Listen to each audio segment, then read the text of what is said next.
আমন্ত্রণ রাতের বাংলাদেশের শুরুতেই জানাবো শিরোনাম। বাজেটে জনগণ ও শিল্প খাত থেকে রাজস্ব বাড়ানোর প্রস্তাব। চাল ডাল সহ ২৭ পণ্যে ১ ভাগ কমল আমদানি শুল্ক। মাথা ব্যথা থেকেই যাচ্ছে দ্রব্যমূল্য নিয়ে। উচ্চ মূল্যস্ফীতির চাপ হতে নিম্ন আয়ের মানুষের সুরক্ষা প্রদান কার্যক্রমের পরিধি বাড়ানো হবে।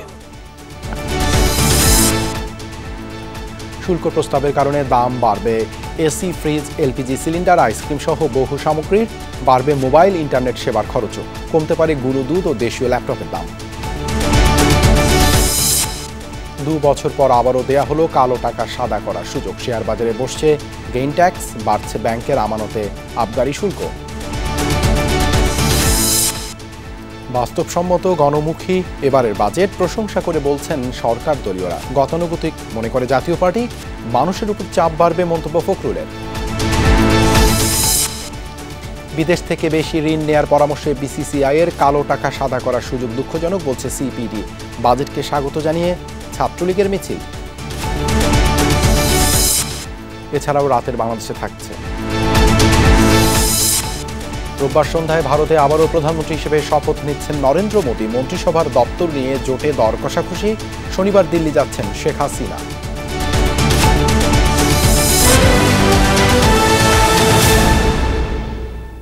এতক্ষণ শিরোনাম দেখছিলেন, আপনাদের সঙ্গে আছি আমি দেবাশিস রঞ্জন সরকার।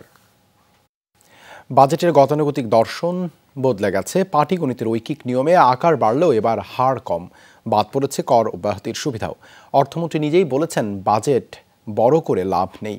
সংকট থেকে বের হতে সতর্ক থাকাই বুদ্ধিমানের কাজ। সে লক্ষ্যে বিকেলে জাতীয় সংসদে আগামী অর্থ বছরের জন্য প্রায় ৮ লাখ কোটি টাকার বাজেট প্রস্তাব পেশ করেছেন অর্থমন্ত্রী আবুল হাসান মাহমুদ আলী। এ সময় মূল্যস্ফীতি ৬.৫% নামিয়ে আনার লক্ষ্য নির্ধারণ করা হয়েছে।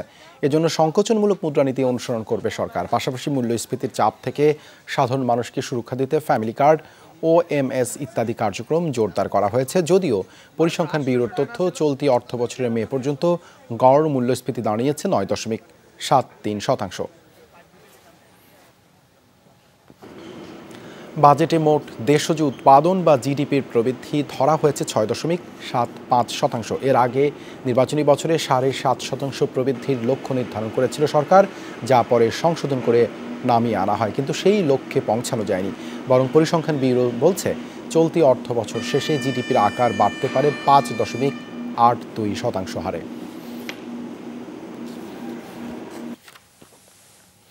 অর্থমন্ত্রী জানান ২০২৪-২৫ অর্থ বছরের অভ্যন্তরীণ ঋণ নেওয়া হবে ১,৬০,০০০ কোটি টাকা। এর মধ্যে ১,৩৭,০০০ কোটি টাকা আসবে ব্যাংক থেকে। ব্যাংক বহির্ভূত ঋণ নেওয়া হবে ২৩,৪০০ কোটি টাকা। সঞ্চয়পত্র বিক্রির লক্ষ্য ১৫,০০০ কোটি টাকার বেশি। বাজেটে রাজস্ব আয়ের লক্ষ্যমাত্রা ধরা হয়েছে ৫,৪১,০০০ কোটি টাকা, যার ৮৮% আদায়ের দায়িত্ব জাতীয় রাজস্ব বোর্ডের।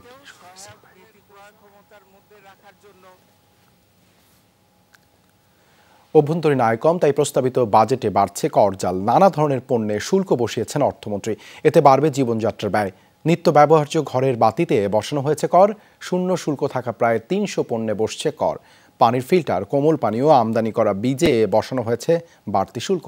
ফলের জুস, আইসক্রিম এবং ওষুধ কিনতেও ব্যয় করতে হবে বেশি অর্থ। কমতে পারে ২৭ ধরনের নিত্য পণ্যের দাম। এছাড়া কমার তালিকায় আছে গুঁড়ো দুধ, ল্যাপটপ, ডেঙ্গু কিট, বিমানের ইঞ্জিন ও প্রোপেলার। বাজেট নিয়ে মানুষের কৌতূহলের শেষ নেই।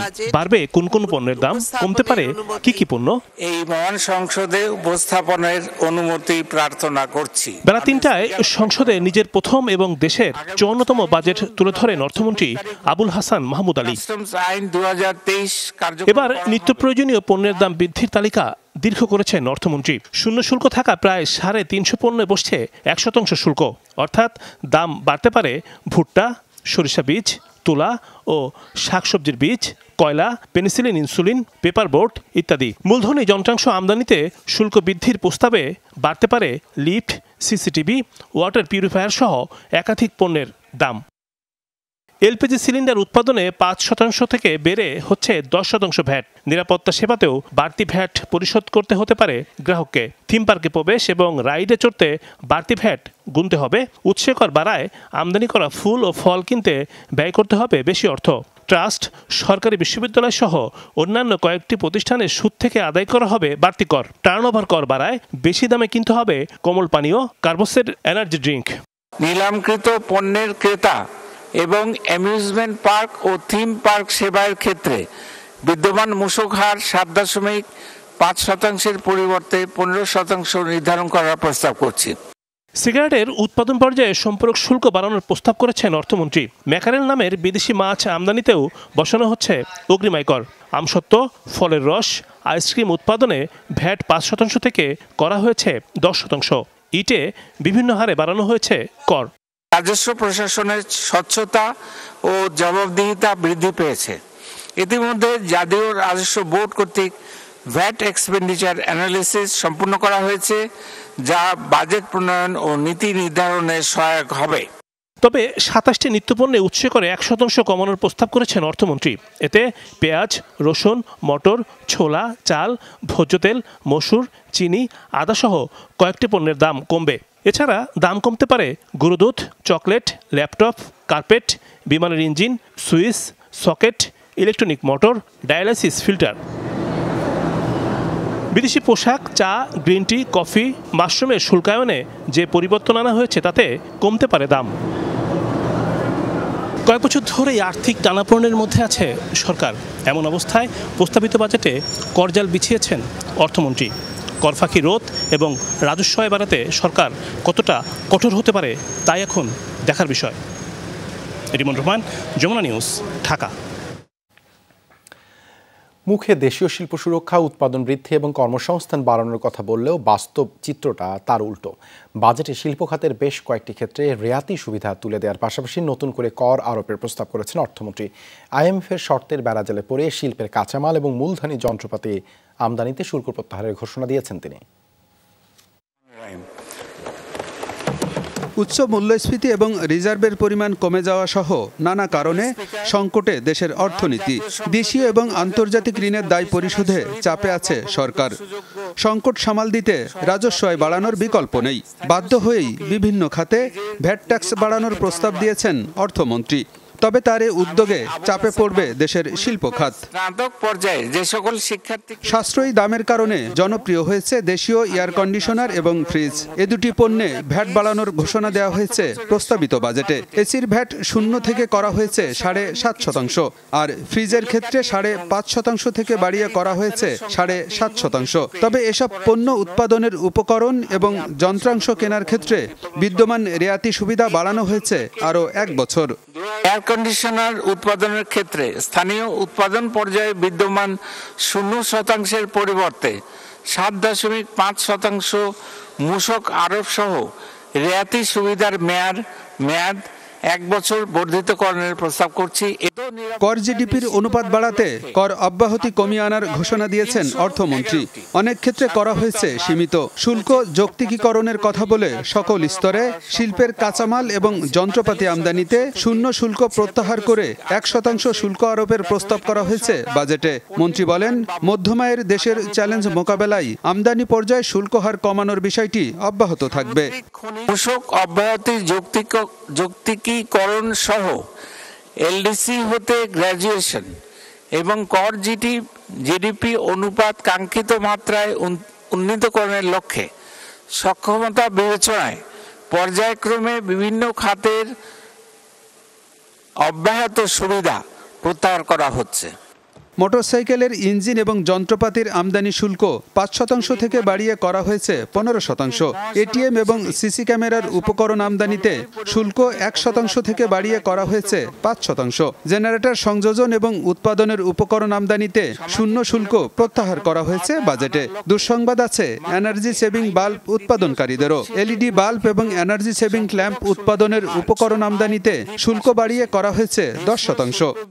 ডিউটি ও সম্পূরক শুল্ক পর্যায়ক্রমে প্রত্যাহার করার অংশ হিসেবে 19টি পণ্যের সাপ্লিমেন্টারি ডিউটি প্রত্যাহার এবং 172টি পণ্যের সাপ্লিমেন্টারি ডিউটি হ্রাস করে আমদানি শুল্ক বাড়ানোর ক্ষেত্রে বিশ্ব বাণিজ্য সংস্থার নীতিমালা বাস্তবায়নকে অজুহাত হিসেবে দাঁড় করিয়েছেন অর্থমন্ত্রী। 261 সংশোধন।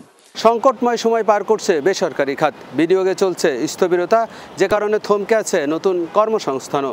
সুদের হার এবং ডলারের দাম বৃদ্ধিতে আরও ঘনীভূত হয়েছে সেই সংকট। এমন অবস্থায় শিল্পের কিছু কাঁচামাল এবং মূলধনী যন্ত্রপাতি আমদানিতে শুল্ক বাড়ানোর প্রস্তাব করেছেন অর্থমন্ত্রী। তাই প্রস্তাবিত বাজেট শিল্প খাতকে চাঙ্গা করে কর্মসংস্থান বাড়ানোর চ্যালেঞ্জ কতটা মোকাবেলা করতে পারে সেটাই এখন দেখার বিষয়। আলমগীর হোসেন, যমুনা নিউজ, ঢাকা। এই মুহূর্তে সরকারের বড় চ্যালেঞ্জ হলো বাজার নিয়ন্ত্রণ বা মূল্যবৃদ্ধির লাগাম টানা। তাই চলতি বাজেটে মূল্যস্ফীতি নিয়ন্ত্রণে রাখাটাই সবচেয়ে বড় চ্যালেঞ্জ হিসেবে দেখছেন অর্থমন্ত্রী। আর তা মোকাবেলায় বাজেটে বেশ কিছু পরিকল্পনা ও কর্মকৌশল বাস্তবায়নের প্রস্তাব তুলে ধরেছেন তিনি। 6.75% আটকে রাখতে চান মূল্যস্ফীতির হার। মূল্যস্ফীতির লাগাম টেনে ধরা যাচ্ছে না। সার্বিক হার 2 অঙ্কের ঘর ছুঁই ছুঁই, যদিও খাদ্য মূল্যস্ফীতি 2 অঙ্কের ঘর আগেই পার করেছে। এতে মানুষের ক্রয় ক্ষমতা কমে যাচ্ছে। এমন পরিস্থিতিতে মূল্যস্ফীতি নিয়ন্ত্রণকে চ্যালেঞ্জ হিসেবে দেখছে সরকার। 2024-2025 অর্থ বছরের বাজেট উপস্থাপন করবেন। নতুন বাজেটে মূল্যস্ফীতির হার 6% আটকে রাখার প্রাক্কলন করা হয়েছে। মূল্যস্ফীতি কমে আসবে, অর্থাৎ নিত্যপণ্য মানুষের ক্রয় ক্ষমতার মধ্যে থাকবে, বাজেটে এমন আশার কথাও শোনালেন অর্থমন্ত্রী। মূল্যস্ফীতি নিয়ন্ত্রণের লক্ষ্যে কৃচ্ছ সাধন কর্মসূচি সীমিত পরিসরে চালু রাখা হলেও উচ্চ মূল্যস্ফীতির চাপ হতে নিম্ন আয়ের মানুষের সুরক্ষা প্রদান কার্যক্রমের পরিধি বাড়ানো হবে। মূল্যস্ফীতি নিয়ন্ত্রণে রাখতে বেশ কিছু কৌশল গ্রহণের প্রস্তাব করা হয়েছে। টিসিবির সক্ষমতা বৃদ্ধির পাশাপাশি ফ্যামিলি কার্ডের আওতা সম্প্রসারণের কথা বলেন অর্থমন্ত্রী। মূল্যস্ফীতির চাপ থেকে সাধারণ মানুষকে সুরক্ষা দিতে ফ্যামিলি কার্ড, ওএমএস ইত্যাদি কার্যক্রম জোরদার করা হয়েছে। আমাদের গৃহীত এসব নীতি কৌশলের ফলে আশা করছি আগামী অর্থ বছরে মূল্যস্ফীতি 6.5% নেমে আসবে। মূল্যস্ফীতি নিয়ন্ত্রণে রাখার পরামর্শ দিচ্ছেন অর্থনীতিবিদরাও। বলছেন নিত্যপণ্যের দাম সহনীয় রাখতে বাজার ব্যবস্থাপনায় সংস্কার আনতে হবে। মূল্যস্ফীতিজনিত যে চ্যালেঞ্জ, সেটা আসলে বাজার ব্যবস্থাপনাগত, সেটা আসলে এক ধরনের প্রাতিষ্ঠানিক এবং কাঠামোগত এবং যার জন্য আইনগত পরিবর্তন দরকার। মনিটারি পলিসি, ফিসক্যাল পলিসি এবং একই সাথে ইনস্টিটিউশনাল অ্যান্ড লিগ্যাল ইস্যুস, এই 3টি জায়গা বা 4টি জায়গাতে সরকারকে একসাথে কাজ করতে হবে। খাদ্য মূল্যস্ফীতির অভিঘাত থেকে দরিদ্রদের সুরক্ষায় সামাজিক নিরাপত্তা বেষ্টনীর আওতা আরও সম্প্রসারণের প্রত্যাশা সীমিত আয়ের মানুষদের। মাসুদুজ্জামান রবিন, যমুনা নিউজ, ঢাকা। এবার ট্যাক্স দিয়ে গাড়ি আনতে হবে সংসদ সদস্যদেরও। 36 বছর বহাল থাকার পর এই সুবিধা বাতিলের প্রস্তাব করেছেন অর্থমন্ত্রী আবুল হাসান মাহমুদ আলী। তার মতে এর সুবাদে এমপিরা মহৎ দৃষ্টান্ত স্থাপন করতে পারবেন। আরও জানান, রাজস্ব আহরণ বাড়াতে বড় বাধা কর অব্যাহতি। এই সংস্কৃতি থেকে সবাইকে বের করে আনাই নতুন বাজেটের বড় চ্যালেঞ্জ। বাংলাদেশের সংসদ সদস্যরা শুল্কমুক্ত গাড়ি আমদানির সুবিধা প্রথম পান এরশাদের আমলে। 1988 সালে 24 মে এই সংক্রান্ত সুবিধা দিয়ে প্রজ্ঞাপন জারি করা হয়। পরে আওয়ামী লীগ বিএনপি ক্ষমতায় এসেও এই সুবিধা বহাল রেখেছে। কিন্তু নিজের প্রথম বাজেটেই সহকর্মীদের এই অভ্যাস ত্যাগের আহ্বান জানিয়েছেন অর্থমন্ত্রী। আনুষ্ঠানিক বক্তব্যে উল্লেখ না করলেও রাজস্ব বোর্ডের তথ্য বলছে এমপিদের গাড়ির ওপর 25% আমদানি শুল্ক বসানোর প্রস্তাব করেছেন আবুল হাসান মাহমুদ আলী। সাথে যোগ হতে পারে ভ্যাটও। সকল স্তরে শুল্ক কর প্রদানের সংস্কৃতি চালু করার জন্য মাননীয় সংসদ সদস্যগণ কর্তৃক গাড়ি আমদানির ক্ষেত্রে শুল্ক কর অব্যাহতির সুবিধা সংক্রান্ত বিধানটি পরিবর্তন করা যেতে পারে। অর্থমন্ত্রীর বাজেটে কিছু আদর্শিক পরিবর্তনের কথাও বলা হয়েছে। তিনি মনে করেন বাংলাদেশে কর জিডিপি অনুপাত কম হবার বড় কারণ কর অব্যাহতি। তাই নতুন বাজেটে এই খাত থেকে আরও 15,000 কোটি টাকা প্রত্যাহারের প্রস্তাব করেছেন তিনি। আবার ক্যাশলেস লেনদেনের শর্তে আরও 3 বছর কর অব্যাহতি সুবিধা পেতে পারে আইসিটির 19টি উপখাত। কতিপয় খাতে 1 জুলাই 2024 হতে 30 জুন 2027 পর্যন্ত অর্জিত আয়কে করমুক্ত রাখার প্রস্তাব করা হয়েছে, যথা AI based solution development, software development, blockchain based solution development, robotics process outsourcing। চমক আরও আছে। অর্থমন্ত্রী জানান 2 বছর পর আবার চালু হচ্ছে কালো টাকা সাদা করার সুযোগ। আসছে জুলাই থেকে 1 বছর 15% কর দিয়ে বিনা প্রশ্নে এই সুবিধা নেওয়া যাবে। ব্যাগেজ রুলে পরিবর্তন আসছে। এর ফলে আগামীতে বিদেশ থেকে ব্যাগে করে 24 ক্যারেটের স্বর্ণ ও 1টির বেশি মোবাইল ফোন আনা যাবে না। কৃচ্ছ সাধন কর্মসূচি সীমিত পরিসরে চালু রাখা হলেও উচ্চ মূল্যস্ফীতির চাপ হতে নিম্ন আয়ের মানুষের সুরক্ষা প্রদান কার্যক্রমের পরিধি বাড়ানো হবে। অর্থমন্ত্রীর হুঁশিয়ারি, ব্যবসা প্রতিষ্ঠানে আয়কর রিটার্নের সনদ ঝুলিয়ে রাখতে হবে, আর তা না করলে 20,000 থেকে সর্বোচ্চ 50,000 টাকা জরিমানা করতে পারবেন কর কর্মকর্তারা। সীমিত আয়ের দেশে আয় ব্যয়ের হিসেবে কিছুটা ঘাটতি থাকবে, সেটি মেনে নিয়েই প্রতি বছর বাজেট প্রণয়ন করেছে বিভিন্ন সরকার। এর ফলে আকারে প্রতিনিয়ত নতুনত্ব এসেছে, বেশ কিছু সিদ্ধান্তে বড় পরিবর্তন এসেছে। অনেকে আবার এগুলোকে উচ্চাভিলাষ হিসেবে আখ্যা দিয়েছেন। কিন্তু দিন শেষে সিদ্ধান্ত যাই হোক না কেন, সেটি যদি সাধারণ মানুষের জীবনে ইতিবাচক পরিবর্তন আনে, বিশেষ করে এখনকার বাস্তবতায় যদি বাজেটের ফলে পণ্য ও সেবার দাম কমে আসে, সেটি হবে সবচেয়ে বড় সাফল্য। আর সেটি যদি না করা যায়, তাহলে এই 2024-25 অর্থ বছরের বাজেটও বাংলাদেশের অর্থনীতির ইতিহাসে গতানুগতিক বাজেট হিসেবেই পরিচিত হয়ে থাকবে। তৌহিদ হোসেন, যমুনা নিউজ, ঢাকা। প্রস্তাবিত বাজেটকে বাস্তবসম্মত ও গণমুখী বললেন আওয়ামী লীগের এমপি মন্ত্রীরা। তারা বলেন, নির্বাচনী ইশতেহার অনুযায়ী বাজেট প্রণয়ন করা হয়েছে, প্রাধান্য দেওয়া হয়েছে দ্রব্যমূল্য নিয়ন্ত্রণ, কর্মসংস্থান সৃষ্টি ও সামাজিক নিরাপত্তা নিশ্চিত করাকে। বাজেটে IMF এর প্রেসক্রিপশন ফলো করা হয়নি বলে জানান ওবায়দুল কাদের। তো বাজেট আমি বলবো সংকটের বাস্তবসম্মত গণমুখী বাজেট। দ্রব্যমূল্য নিয়ন্ত্রণ, কর্মসংস্থান, সোশ্যাল সেফটি নেটওয়ার্ক, এই বিষয়গুলোকে গুরুত্ব দেওয়া হচ্ছে। প্রতিকূল পরিবেশে আমার ডলার সংকট, এগুলো আমাদের বোধহয় বাজেটের মধ্যে বলা উচিত ছিল, এবং এইগুলো আমি কিভাবে নিরসন করার পদ্ধতি গ্রহণ করেছি সেইটা আমরা শুনলে পরে আমরা কিছু পরামর্শ দিতে পারতাম। খাদ্য মূল্যস্ফীতি সেটাকে মাথায় রেখে আগামী 1 বছরের মধ্যে সেটাকে কন্ট্রোলে যাতে আনা যায়, সেটাকে অগ্রাধিকার দেওয়া হয়েছে। সংসদের বিরোধী দলীয় নেতা GM কাদের বলেছেন, বাজেটে কোনো বিশেষত্ব নেই, গতানুগতিক হয়েছে। মূল্যস্ফীতির দ্রব্যমূল্যর রিজার্ভ নিয়ে যে সংকট চলছে তা সমাধানে পরিকল্পিত কোনো দিক নির্দেশনা নেই বলে জানান তিনি। এখন যে বর্তমান অর্থনৈতিক পরিস্থিতি, প্রতিদিন জিনিসপত্রের দাম বাড়ছে, বেকার সমস্যা, বিভিন্ন ধরনের আমাদের যেটা দেখা যাচ্ছে যে বৈদেশিক মুদ্রা যত আমরা আয় করছি তার চেয়ে আমাদের ব্যয় হচ্ছে বেশি। ফাইন্যান্সিয়াল অ্যাকাউন্টিং আমাদের নেগেটিভ হয়ে গেছে, রিজার্ভ প্রতিদিন কমছে। এগুলোকে উত্তরণের জন্য কোনো পদক্ষেপ বা কোনো উদ্যোগ আমরা এই বাজেটে লক্ষ্য করিনি। এবারে বাজেটকে বাংলাদেশ বিরোধী বাজেট বলে মন্তব্য করেছেন বিএনপি মহাসচিব মির্জা ফখরুল ইসলাম আলমগীর। বলেন, এই বাজেটে জনগণের জন্য কিছু নেই, আয়ের চেয়ে ব্যয় বেশি হওয়ায় সাধারণ মানুষের উপর চাপ বাড়বে বলে জানান মির্জা ফখরুল। সন্ধ্যায় রাজধানীর গুলশানে বিএনপি চেয়ারপারসনের রাজনৈতিক কার্যালয় থেকে বের হওয়ার সময় অপেক্ষমান সাংবাদিকদের প্রশ্নের জবাবে এই প্রতিক্রিয়া ব্যক্ত করেন তিনি। বিএনপি মহাসচিব বলেন, সরকার লুট করার নতুন পরিকল্পনা করছে। তথাকথিত বাজেটে আয়ের চেয়ে ব্যয় অনেক বেশি। মেগা প্রজেক্টের নামে দুর্নীতির জন্য এই বাজেট দিয়েছে সরকার, এমন অভিযোগ করেন মির্জা ফখরুল। বিদেশ থেকে অনুদান অথবা ঋণ, আর সেই সঙ্গে আবার আপনার ব্যাংকগুলো থেকে আপনার ঋণ নেওয়া, সবটাই গিয়ে পড়ছে মানুষের। মানুষটাই বোঝা টানতে টানতে এখন মানে আর পারছে না এখানে এমপ্লয়মেন্ট জেনারেট করা, ক্রিয়েট করার মধ্যে কিছু নাই। নতুন করে মানুষ কর্মসংস্থান ব্যবস্থা নেই। পুরো বাজেটটাই দেখুন মেগা প্রজেক্ট, মেগা চুরি, মেগা দুর্নীতি চালাতে হবে।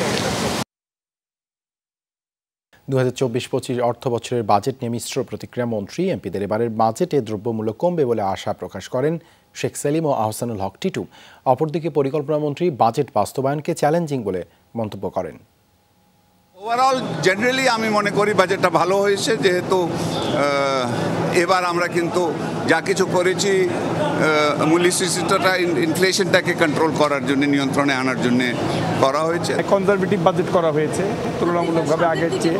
আশা করি এবার যে পদক্ষেপগুলি নেওয়া হয়েছে এগুলা সামগ্রিকভাবে নিত্য প্রয়োজনীয় জিনিসের একটা পজিটিভ ইম্প্যাক্ট ইনশাল্লাহ পড়বে।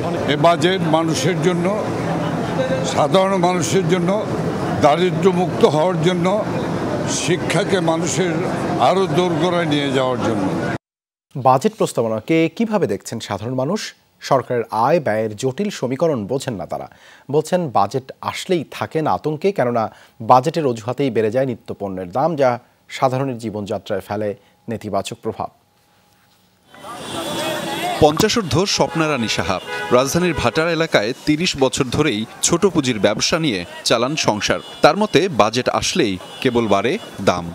এটা আগে আনছি আপনার 90 টাকা, এখন ধরছে এখন 8 টাকা বা 7 টাকা লাভ হবে এক প্যাকেট বেচলে, তাহলে 3 টাকা কমে গেছে না। সাধারণ মানুষ বলছে বাজেট হবে শুনলেই আতঙ্কে থাকেন তারা। তাদের মতে বাজেট মানেই দ্রব্যমূল্য বৃদ্ধি। বাজেট আসলেই মানুষের একটা আতঙ্ক সৃষ্টি হয় যে কোন জিনিসের উপরে কোনটা আবার বাজেটটা অঙ্কটা বেশি বেড়ে যায়। 300 টাকা ইনকাম মনে করে যে গাড়ি জমা দিয়ে তাকে দিয়ে তো সংসার চলা সম্ভব না। আর এত দাম হলে কি খাওয়া যাবে? ইনকাম কম, এখন জিনিসপাতির যদি দাম বাড়ে তাই আমাদের জন্য সমস্যা না একটু। দায়টা কি সরকার? এই যে হাজার হাজার কোটি টাকা নিয়ে যাইতেছে, দেখে চোখে। এবারের বাজেট প্রস্তাবনায় সিগারেট, পান, জর্দা, এনার্জি ড্রিঙ্কস, পেনিসিলিন, ইনসুলিন ও ওষুধ শিল্পের কাঁচামাল সহ বিলাসী পণ্যের দাম বাড়ানোর কথা বলা হয়েছে। সেভিংস তো নাই, যে আর্ন হচ্ছে ওই আর্নে চলাটা ডিফিকাল্ট হয়ে যায় সাধারণ জনগণের। যে ওষুধটার দাম 10 টাকা ছিল, এটা দাম 15 টাকা গেছে, এটা চাপ বাড়লো না। মোবাইল সিম ও ইন্টারনেট সেবা, কল রেটেও শুল্ক হার বেশি গুনতে হবে গ্রাহককে। মোবাইলে কথা বলতেই হবে, কথা বলা কিন্তু বন্ধ করতে পারবো না। পার্সেন্টেজ বাড়ে তাহলে অবশ্যই আমাদের উপরে প্রেশার তৈরি হবে। বাজার সাথে করতে গেলে 500 টাকা 600 টাকা নিচে কোনো বাজারই করা যায় না। বছর বছর কর দিয়েও তারা সুফল পাচ্ছেন না বলেও অভিযোগ করেন কেউ কেউ। আহমেদ রেজা, যমুনা নিউজ, ঢাকা। সরকারকে ব্যাংক ঋণ কমিয়ে বৈদেশিক ঋণ বাড়ানোর পরামর্শ দিয়েছে এফবিসিসিআই সভাপতি মাহবুবুল আলম। সন্ধ্যায় মতিঝিলে বাজেট নিয়ে প্রতিক্রিয়ায় সভাপতি আরও বলেন, বাজেট যৌক্তিক, বাস্তবসম্মত ও বাস্তবায়নযোগ্য। তবে উচ্চবিলাসী কোনো প্রকল্প না নিলে মূল্যস্ফীতি কমানো সম্ভব হবে বলেও মনে করেন তিনি। ভ্যাট ও ট্যাক্স আদায় ঠিকমতো হলে রাজস্ব আদায়ের লক্ষ্যমাত্রা পূরণ সম্ভব হবে। বাজারে ঘাটতি প্রায় 2,56,000 কোটি টাকা, যেখান থেকে প্রায় 1,37,000 কোটি টাকা ব্যাংক থেকে নেওয়ার জন্য প্রস্তাব করেছে। আমরা মনে করি এটা বেশি, কারণ এটা যদি ব্যাংক থেকে সরকার নেয় তাহলে আমরা ব্যবসায়ীরা ব্যাংক থেকে টাকা নেওয়ার ক্ষেত্রে একটা জটিলতা হইতে পারে। তা আমি মনে করি যে আমরা লোন পেতে হয়তো কষ্ট হবে। আমি মনে করি এটা একটু যদি দেখে এখানে যদি বিদেশ থেকে লোন নিতে পারে তাহলে কিন্তু আমরা মনে করি এটা ভালো হবে। সরকারের অর্থায়নে ব্যাংক ঋণের যে টার্গেট নেওয়া হয়েছে তাতে প্রবৃদ্ধিতে চাপ বাড়বে বলে মনে করে ঢাকা চেম্বার অব কমার্সের সভাপতি আশরাফ আহমেদ। সন্ধ্যায় রাজধানীর মতিঝিলে বাজেট প্রতিক্রিয়া নিয়ে আলোচনা সভায় কথা বলেন তিনি। বলেন, প্রবৃদ্ধির লক্ষ্যমাত্রা অর্জনে অনেকগুলো চ্যালেঞ্জ রয়েছে, সেগুলোর উপর নির্ভর করবে তার ভবিষ্যৎ। এই বাজেট সময়ের প্রেক্ষিতে বাস্তবসম্মত বাজেট বলেও জানান তিনি। ডিসিসিআই সভাপতি বলেন, এই বাজেটে করের বিভিন্ন ক্ষেত্রে উন্নতির সুযোগ রয়েছে। বৈদেশিক তহবিল এবং ঋণের উৎস তৈরি করা, পুঁজিবাজারের কর হ্রাস এবং সিএমএসএমই খাতের জন্য পৃথক ট্যাক্স কোড গঠন সহ বেশ কিছু ক্ষেত্রে উন্নতির সুযোগ আছে। এই বিষয়গুলো দ্রুত বাস্তবায়নের মাধ্যমে আগামী বাজেটের লক্ষ্যমাত্রা অর্জন ও বেসরকারি খাতের প্রত্যাশা পূরণে সহায়ক হবে বলে আমরা মনে করি। বাজেটে অপ্রদর্শিত বা কালো টাকা সাদা করার সুযোগ দুঃখজনক বলছে বেসরকারি গবেষণা সংস্থা centre for policy dialogue CPD. Budget পরবর্তী প্রতিক্রিয়ায় সিপিডি নির্বাহী পরিচালক ডক্টর ফাহমিদা খাতুন বলেন, প্রস্তাবিত বাজেটে মূল্যস্ফীতি কমানোর বিষয়ে সুস্পষ্ট ব্যাখ্যা নেই। গবেষণা প্রতিষ্ঠানটি বলছে, গতানুগতিক বাজেট কোনো সমস্যার সমাধান দিতে পারবে না। প্রস্তাবিত বাজেটে জিডিপি, মূল্যস্ফীতি, রিজার্ভ ও রাজস্ব আয়ের লক্ষ্যমাত্রার সাথে বাস্তব সূচকের কোনো মিল নেই বলেও জানায় সিপিডি।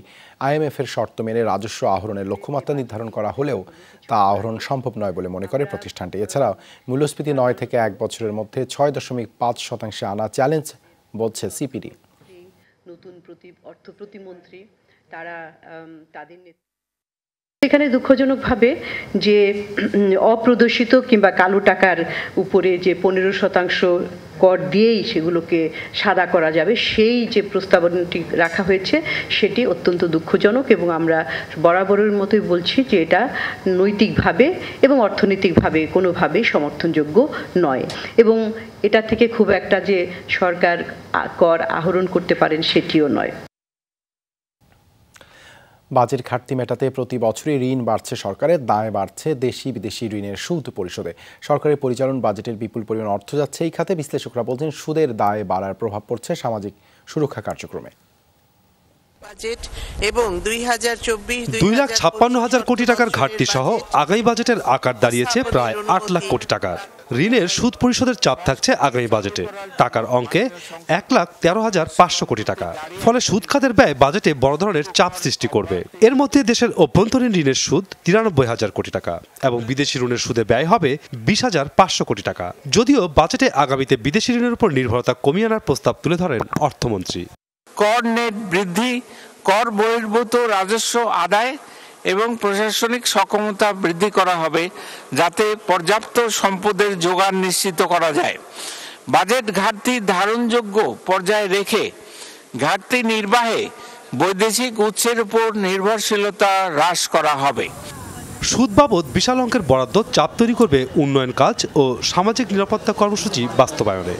এই ধরনের উচ্চ ব্যয় বা উচ্চ সুদজনিত ব্যয় পরিশোধ বা উচ্চ রেভিনিউ বাজেট বাস্তবায়ন করতে গিয়ে সরকারের সামাজিক সুরক্ষা সংক্রান্ত যে প্রকল্প বা সামাজিক সেবা সংক্রান্ত যে সমস্ত কার্যক্রম এগুলো টানাপোড়েন থেকে যাবে এবং সেটা হয়তো আগামী বাজেটে আরও আমরা এই টানাপোড়েন দেখতে পারি। সরকারি কর্মচারীদের প্রভিডেন্ট ফান্ড, চলতি ঋণ, সুকুক সিকিউরিটিসের মুনাফা এবং জীবন বীমা বাবদ আগামী অর্থ বছরে বরাদ্দ বৃদ্ধি পেয়েছে। আগামী বাজেটে বিপুল পরিমাণ ঋণ নেওয়ার পরিকল্পনা করছে সরকার, আর এই ঋণের বিপরীতেই গুনতে হবে বিশাল অঙ্কের সুদ। অর্থনীতিবিদরা মনে করছেন ব্যাংক ঋণের সুদহার বৃদ্ধি এবং ডলারের বিপরীতে টাকার অবমূল্যায়নও সুদ পরিশোধ বাবদ বিশাল বরাদ্দের অন্যতম কারণ। মাসুদুজ্জামান রবিন, যমুনা নিউজ, ঢাকা। পুঁজিবাজার নিয়ন্ত্রক সংস্থা বিএসইসি ও বিনিয়োগকারীদের অনেকটা হতাশ করলেন অর্থমন্ত্রী। শেষ সময়ে পুঁজিবাজারে চাপিয়ে দিলেন গেইন ট্যাক্স। দরপটে বিনিয়োগকারীদের যখন নাভিশ্বাস উঠছে তখন নীতি সহায়তার পরিবর্তে করের চাপ বাড়াচ্ছে সরকার। এদিকে ব্যাংকের আমানতে আবগারি শুল্ক বাড়ানোর ঘোষণাও আসলো। শেয়ার বাজারে বিনিয়োগকারীদের জন্য দুঃসংবাদ নিয়ে এলো নতুন বাজেট। ক্যাপিটাল গেইন বা মূলধনী মুনাফার উপর কর বসাতে যাচ্ছে সরকার। শেয়ার কেনাবেচায় নির্দিষ্ট অর্থ বছরে 50 লাখ টাকার বেশি যত টাকা মুনাফা হবে তার উপর সরকারকে কর দিতে হবে। নিম্নরূপ কর হার প্রস্তাব করা হয়েছে। তালিকাভুক্ত কোম্পানির কর হার না কমালেও তালিকা বহির্ভূত কোম্পানির কর্পোরেট কর হার 2.5% কমিয়ে 25% করার প্রস্তাব করেছেন অর্থমন্ত্রী। এমন সময় এই সিদ্ধান্ত আসলো যখন শেয়ার বাজারে নতুন করে কোম্পানি আসা প্রায় বন্ধের পথে। বিভিন্ন ধরনের কর্মসূচির মাধ্যমে আসলে চেষ্টা করা হচ্ছে যে পুঁজিবাজারকে কিছুটা চাঙ্গা করতে এবং পুঁজিবাজার থেকে কিছুটা অর্থ আহরণ করার চেষ্টা করতে। কিন্তু এক্ষেত্রে আমরা কতটা আসলে সফল হতে পারবো সেটা কিন্তু সার্বিকভাবে নির্ভর করবে যে আস্থাটার উপর, এবং এই আস্থার ক্ষেত্রে কিন্তু একটা সংকট আছে। ব্যাংকে গচ্ছিত টাকায় আবগারি শুল্ক বাড়ানোর প্রস্তাব দিয়েছেন অর্থমন্ত্রী।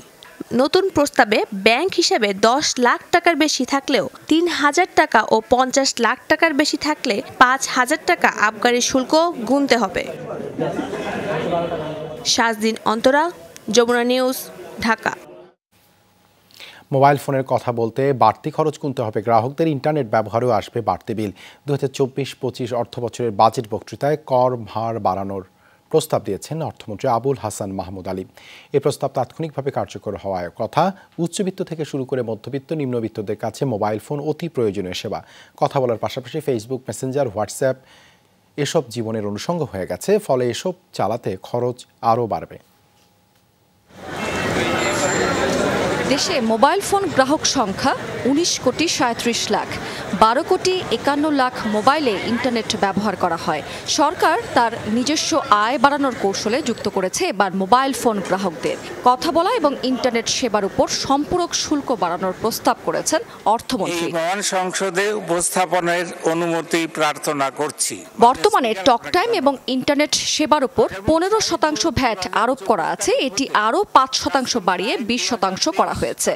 মোবাইল ফোনের সিম রিম কার্ড ব্যবহারের মাধ্যমে প্রদত্ত সেবার বিপরীতে বিদ্যমান সম্পূরক শুল্ক 15% পরিবর্তে 20% নির্ধারণ করার প্রস্তাব করছি। খাত সংশ্লিষ্টরা বলছেন সম্পূরক শুল্ক হার বৃদ্ধি গ্রাহকের উপর বিরূপ প্রভাব ফেলবে। বিশেষ করে মোবাইল ফোনে ইন্টারনেট ব্যবহারকারীর সংখ্যা যখন কয়েক প্রান্তিক ধরেই কমছে, বাড়তি করের বোঝা এই নেতিবাচক প্রবণতাকে আরও বেগবান করবে। 7.5% ভ্যাট দিচ্ছি, সেটা গিয়ে দাঁড়াবে 12.5%। তাহলে আপনি চিন্তা করে দেখেন যে নর্মালি তো 15% করলে আমার কোনো স্টেজ ভ্যাটেই দরকার হয় না, তাহলে আমি কেন 15%-এ চলে যাব না? সিম কার্ড বিক্রির সময় এখন 200 টাকা ভ্যাট দিতে হয়, এটি বাড়িয়ে 300 টাকা নির্ধারণের প্রস্তাব করেছেন অর্থমন্ত্রী। ইন্টারনেটের মূল্য উল্লেখযোগ্য পরিমাণে হ্রাস করার ফলে। রাবেয়া স্মৃতি, যমুনা নিউজ। 2024-25 অর্থবছরের বাজেটকে গণমুখী এবং শিক্ষা বান্ধব দাবি করেছে বাংলাদেশ ছাত্রলীগ। এই বাজেটের মাধ্যমে বেকারত্ব দূর হওয়ার পাশাপাশি স্মার্ট বাংলাদেশ বিনির্মাণের পথে এগিয়ে যাবে বলে মনে করছেন দলটির নেতারা। বিকেলে বাজেটকে স্বাগত জানিয়ে ঢাকা বিশ্ববিদ্যালয়ের এক আনন্দ মিছিল শেষে এমন মন্তব্য করেন তারা। বলেন, বাজেটে শিক্ষা খাতে বরাদ্দ বাড়ানোর পাশাপাশি কারিগরি শিক্ষার উপরও জোর দেওয়া হয়েছে। এতে 2041 সালে স্মার্ট বাংলাদেশ গড়ার যে স্বপ্ন তা আরও এগিয়ে যাবে বলে আশা তাদের। এর আগে মধুর ক্যান্টিন থেকে বের হয়ে কলাভবন হয়ে রাজু ভাস্কর্যে গিয়ে শেষ হয় আনন্দ মিছিলটি। সেখানে সংক্ষিপ্ত বক্তব্য রাখেন ছাত্রলীগের কেন্দ্রীয় এবং ঢাকা মহানগরের নেতারা। নতুন সরকার গঠনের তোড়জোড় চলছে ভারতে। তৃতীয়বারের মতো প্রধানমন্ত্রী হিসেবে নরেন্দ্র মোদীর শপথ গ্রহণ ঘিরে নেওয়া হচ্ছে নানা প্রস্তুতি, জোরদার করা হয়েছে নিরাপত্তা ব্যবস্থা। ভারতের নতুন সরকারের শপথ অনুষ্ঠানে যোগ দিতে শনিবার দিল্লি যাচ্ছেন প্রধানমন্ত্রী শেখ হাসিনা। মন্ত্রিসভা গঠন নিয়েও দর কষাকষি চলছে এনডিএ জোটের মধ্যে। রোববার সন্ধ্যায় অনুষ্ঠিত হবে শপথ গ্রহণ। এর আগে বুধবার সন্ধ্যায় নিশ্চিত হয় জোটের সব শরিককে নিয়েই সরকার গঠন করছেন মোদী। দিল্লিতে বিশেষ বৈঠকে নরেন্দ্র মোদীকে সমর্থনের ঘোষণা দেন দুই কিং মেকার চন্দ্রবাবু নাইডু এবং নীতিশ কুমার। লিখিত সমঝোতা হয়। এর আগে প্রেসিডেন্টের কাছে পদত্যাগপত্র জমা দেন ভারতীয় প্রধানমন্ত্রী নরেন্দ্র মোদী এবং তার মন্ত্রিসভার সদস্যরা। এবার লোকসভা নির্বাচনে 293 আসনে জয় পেয়েছে এনডিএ জোট। এককভাবে বিজেপি পেয়েছে 240 আসন। রাহুল গান্ধীর নেতৃত্বাধীন ইন্ডিয়া জোটের ঝুলিতে গেছে 234 আসন। শ্রীলঙ্কার বিপক্ষে বিশ্বকাপের প্রথম ম্যাচের আগে ডালাসের আউটডোরে অনুশীলন করল বাংলাদেশ দল। রাতে বৃষ্টি হলেও এদিন আর ইনডোরে যেতে হয়নি টাইগারদের। গ্র্যান্ড প্রেইরি স্টেডিয়ামে ঘণ্টা তিনেকের সেশন পূর্ণ করেছে টিম বাংলাদেশ। পূর্ণ রান আপে বোলিং করছেন তাসকিন আহমেদ। জানান দিলেন ম্যাচের জন্য তিনি পুরোপুরি ফিট। দুই সিনিয়র ক্যাম্পেইনার মাহমুদুল্লাহ সাকিব মিলে দীর্ঘক্ষণ করেছেন ব্যাটিং বোলিং অনুশীলন। বল হাতে দেখা গেছে অধিনায়ক শান্তকেও। স্পিন কোচ মুশতাক আহমেদকে নিয়ে দীর্ঘক্ষণ হাত ঘুরিয়েছেন তিনি। অনুশীলনে ছিলেন শরীফুল ইসলামও। হাতে 6 সেলাই নিয়ে শরীফুল মূলত শ্যাডো করেছেন। প্রথম ম্যাচে না থাকতে পারলেও পরবর্তী ম্যাচের আগেই সিদ্ধান্ত আসতে পারে। এই ছিল রাতের বাংলাদেশে। এতক্ষণ আমাদের সাথে থাকার জন্য ধন্যবাদ সবাইকে।